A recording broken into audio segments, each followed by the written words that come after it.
RCB ತಂಡಕ್ಕೆ ಸನ್ಮಾನ ಹಿನ್ನೆಲೆಯಲ್ಲಿ ಟ್ರಾಫಿಕ್ ಕಂಟ್ರೋಲ್ ಮಾಡೋದು ದೊಡ್ಡ ಚಾಲೆಂಜ್ ಆಗಿಬಿಡುತ್ತೆ. ಬೆಂಗಳೂರಲ್ಲಿ ಟ್ರಾಫಿಕ್ ಬಗ್ಗೆ ಸಾಕಷ್ಟು ತಲೆ ಕೆಡಿಸಿಕೊಂಡಿದ್ದಾರೆ ಪೊಲೀಸರು. ಸೂಕ್ತವಾದಂತಹ ಪ್ಲಾನಿಂಗ್ ಮಾಡದೆ ಹೋದರೆ ತುಂಬ ಕಷ್ಟವಾಗುತ್ತೆ. ಇವತ್ತಿಗೂ ಏನೋ ತುಂಬ ದೊಡ್ಡದಾಗಿ ಪ್ಲಾನ್ ಮಾಡಿದ್ರೆ ಅಂತ ಅನ್ನಿಸ್ತಾ ಇಲ್ಲ ನಮಗೆ. ಕಾರಣ ಬೇಕಾದಷ್ಟಿದೆ. ನಿಮಗೆ ಯಾವುದೇ ತಂಡ ಈ ಥರದೊಂದು ಗೆದ್ದಾಗ ಎಲ್ಲ ರಾಜ್ಯಗಳು ಅರೇಂಜ್ ಆಗಿರುತ್ತಪ್ಪ. ಅಭಿಮಾನಿಗಳು ನೋಡಬೇಕು ಅಂತ ಬಯಸ್ತಾರ್ರಿ. ಒಂದು ಟೂರ್ನಿ ನಡೆಯುತ್ತೆ. ಒಂದು 18 ವರ್ಷ ಆದ ತಂಡ ಕಪ್ ಗೆಲ್ತಾ ಇದೆ ಅಂದಾಗ ಒಂದು ವಿಜಯ ಯಾತ್ರೆ ಅವಕಾಶ ಮಾಡಿಕೊಡಬಹುದಾಗಿತ್ತೇನೋ ಅಂತ. ಯಾಕಂದರೆ ಅಭಿಮಾನಿಗಳು ಬಯಸೋದೇ ಅದನ್ನಲ್ವಾ. ಲಕ್ಷಾಂತರ ಕೋಟ್ಯಾಂತರ ಜನ ಅಭಿಮಾನಿಗಳು ಆರ್ಸಿಬಿ ತಂಡ ಕಣ್ ತುಂಬ್ಕೋಬೇಕು ಅಂತ ಕಾಯ್ತಾ ಇದ್ದಾಗ ನೀವು ನಿರಾಕರಿಸೋಕ್ಕಾಗಲ್ಲ. ಒಂದು ವ್ಯವಸ್ಥೆಯನ್ನು ಮಾಡಿಕೊಳ್ಳಬಹುದಾಗಿತ್ತೇನೋ ಅಂಥೇಳಿ. ಈಗ ನಿಮಗೆ ಬೇರೆ ಬೇರೆ ಯಾವುದೇ ರಾಜ್ಯಗಳಲ್ಲಿ ಸಮಸ್ಯೆ ಆಗದೇ ಇದ್ದಾಗ ಎಲ್ಲ ರಾಜ್ಯಗಳಲ್ಲೂ ಜನ ಇರ್ತಾರೆ, ಎಲ್ಲ ರಾಜ್ಯಗಳಲ್ಲೂ ಟ್ರಾಫಿಕ್ ಸಮಸ್ಯೆ ಇದ್ದೇ ಇರುತ್ತಲ್ವ. ಪ್ಲ್ಯಾನ್ ಮಾಡಬಹುದಾಗಿತ್ತೇನೋ ಅಂಥೇಳಿ. ಇದೀಗ ಇದೇ ವಿಚಾರಕ್ಕೆ ಸಂಬಂಧಪಟ್ಟಂತೆ ಕಮಿಷನರ್ ಆಫೀಸಿಂದ ಸಂತೋಷ್ ಪಟೇಲ್ ಟ್ರಾಫಿಕ್ ಅಂತ ಬಂದಾಗ ಈಗ ಬೇರೆ ಬೇರೆ ತಂಡಗಳಿಗೆ ಗೆದ್ದಾಗ ಎಲ್ಲ ಕಾಲದಲ್ಲಿಯೂ ಕೂಡ ಸಂತೋಷ್ ಆಯಾ ರಾಜ್ಯಗಳಲ್ಲಿ ಒಂದು ಮೆರವಣಿಗೆ ಇರುತ್ತೆ. ವಿಶೇಷವಾಗಿ ರಾಜಧಾನಿಗಳಲ್ಲಿ ಅವರು ಅದಕ್ಕೊಂದು ಬೇಕಾಗಿರ್ತಕ್ಕಂಥ ವ್ಯವಸ್ಥೆಯನ್ನು ಮಾಡ್ಕೊಳ್ತಾರೆ. 5 ಗಂಟೆಗಳ ಕಾಲ 6 ಗಂಟೆಗಳ ಕಾಲ ಮೆರವಣಿಗೆ ನಿಲ್ಲಲ್ಲ. ಕೋಟ್ಯಾಂತರ ಜನ ಆಗಮಿಸ್ತಾ ಇರ್ತಾರೆ ಎಲ್ಲರೂ ಕೂಡ. ಬಟ್ ಬೆಂಗಳೂರಿಗೆ ಈ ಒಂದು ವಿಚಾರದಲ್ಲಿ ಪ್ಲಾನ್ ಮಾಡ್ಕೊಳ್ಬಹುದಾಗಿತ್ತೇನೋ ಅಂಥೇಳಿ ಎಲ್ಲರೂ ನೋಡಬೇಕು ಅಂತ ಆಸೆ ಪಡ್ತಾರಲ್ವಾ. ಸೊ ಅದಕ್ಕೆ ಒಂದು ಪ್ಲಾನ್ ಇಲ್ಲದೆ ಇದ್ದರೆ ಹೇಗೆ ಅಂತ. ಖಂಡಿತವಾಗಿ ರಮಕಾಂತ್, ಏನಂತ ಹೇಳಿದ್ರೆ ಇಲ್ಲಿ ಬೆಂಗಳೂರಲ್ಲೂ ಕೂಡ ಅಭಿಮಾನಿಗಳ ಏನು ಆಸೆ ಇತ್ತು ಅದನ್ನು ನೆರವೇರಿಸಲಿಕ್ಕೆ ಎಲ್ಲರೂ ಕೂಡ ರೆಡಿ ಇದ್ರು. ರಾಜ್ಯ ಸರ್ಕಾರ ಕೂಡ ರೆಡಿ ಇದೆ. ಆದರೆ ಇಲ್ಲಿ ಸಮಯದ ಅಭಾವ ಹೆಚ್ಚಾಗಿ ಕಾಡ್ತಾ ಇರುವಂಥದ್ದು. ಬೆಂಗಳೂರು ಸಿಟಿ ಅಂತ ಟ್ರಾಫಿಕ್ ಸಿಟಿಯಲ್ಲಿ ಈ ರೀತಿಯಾಗಿ ಒಂದು ರ್ಯಾಲಿಯನ್ನು ಮಾಡಲಿಕ್ಕೆ ಸಾಕಷ್ಟು ಸಮಸ್ಯೆ ಆಗುತ್ತೆ. ಬೇರೆ ಬೇರೆ ಕಡೆ ಸಿಟಿಗಳಲ್ಲೂ ಕೂಡ ರ್ಯಾಲಿಗಳಾಗಿದೆ. ಆದರೆ ಕಪ್ ಗೆದ್ದ ನಂತರ 2-3 ದಿನಗಳ ಅಂತರದಲ್ಲಿ ಅವ್ರಿಗೆ ಸಮಯಾವಕಾಶ ಇರ್ತಾ ಇತ್ತು.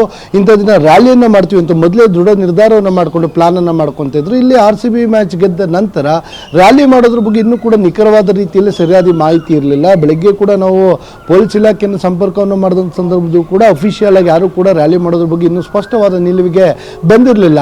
ಸರ್ಕಾರದ ಮಟ್ಟದಲ್ಲಿ ಅಲ್ಲಿ ಏನು ವಿಧಾನಸೌಧ ಇದೆ ಅಲ್ಲಿ ಬರುವಂಥದ್ದು ಅವ್ರಿಗೆ ಹಾನರ್ ಮಾಡುವಂಥದ್ದು ಕಳಿಸುವ ಒಂದು ಯೋಚನೆಯನ್ನು ಕೂಡ ಮಾಡಲಾಗಿತ್ತು.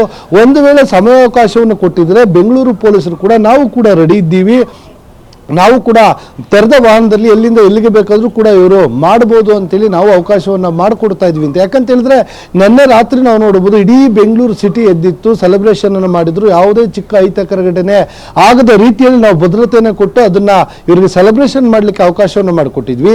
ಇನ್ನು ತಂಡವೇ ಬರುತ್ತೆ ಅಂದರೆ ಅದಕ್ಕೆ ನಾವು ಕೂಡ ಇಲ್ಲ ಅಂತ ಹೇಳ್ತಿರ್ಲಿಲ್ಲ, ನಾವು ಕೂಡ ಮಾಡಿಕೊಡ್ತಾ ಇದ್ವಿ. ಅದರಲ್ಲಿ ಸಮಯದ ಅಭಾವ ಇದೆ, ಹೀಗಾಗಿ ಮಾಡಲಿಕ್ಕೆ ಸಮಸ್ಯೆ ಆಗ್ತಾ ಇದೆ ಅನ್ನೋದು ಒಂದು ಕಡೆ.